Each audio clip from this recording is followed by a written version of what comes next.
What's up, everybody? Damien here at San Diego Comic-Con. I'm joined by Steve, who tells me Microsoft just confirmed new info about the Xbox One. Is that correct? Yeah, that's right. We were just at a panel at San Diego Comic-Con in which Major Nelson led a group of developers in a discussion about the new next-gen features.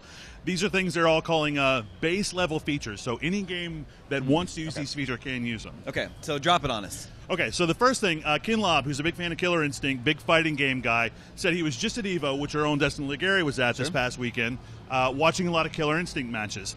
And he showed us some highlights of a match and used that to highlight a new feature of the Xbox One, which is video game recordings.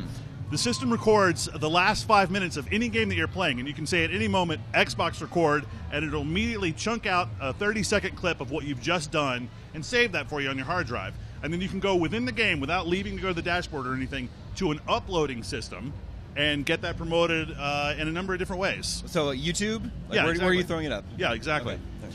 So, but the more interesting thing he said about the fighting games was that the Xbox camera now will recognize who you are as a player and what controller you're holding, and will automatically load your profile for you. So, no, you and I, we each like inverted look on our Because controllers. we're rational human beings. Because we're smart people. We're good-hearted folks. But if you're playing a co-op game with a buddy, or you got a buddy over and he says, hey, I want to try this level, you hand him the controller, and the Xbox will say, hey, I know that guy. That's Greg Miller. He doesn't like inverted look, and it'll automatically adjust the settings on his controller on the fly. Very cool. Amazing, right? Yeah.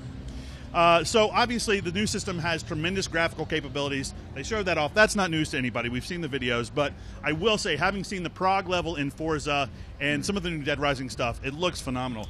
Dead Rising is actually even cooler because it has real biologically appropriate insides for the zombies. So when you dismember them with your lightsabers or whatever, their guts flow out, and it looks like, I assume, what it would look like in real life if that happened. That sounds very cool.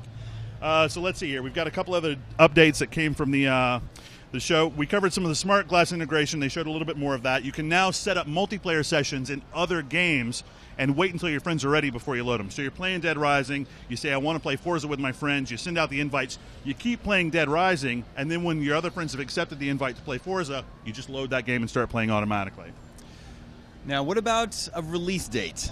They tell us that information. No. Okay. That's Still obviously waiting the on that. first question that everybody asked at the end of the panel was, when are we going to find out when this thing is out? And they said, we're going to have more news for you later this summer. I see. The last thing that they talked about was the new Kinect. Because Kinect in the first generation is not that accurate. You have to be a specific distance. It can only read about 20 points on your body. This new Kinect, though, they're saying can track your individual finger movements within 3 meters. And works within a minimum of 1 meter. So people with smaller apartments like we have in San Francisco or the folks have in the UK are going to be able to have Kinect that works. The coolest thing, though, this totally blew me away. We played a lot of the sports games on the first generation. You could sort of have a funky-looking avatar of yourself. The new Rainbow Six Vegas did that. Exactly. I love that. You could take a picture of your face and put it on the avatar. This new Kinect will allow you to scan a 3D geometry model of your face and then skin it, and it looks like you. It even reads your BMI, so if you're kind of a chubby fellow like me, your avatar will be kind of a chubby fellow, right?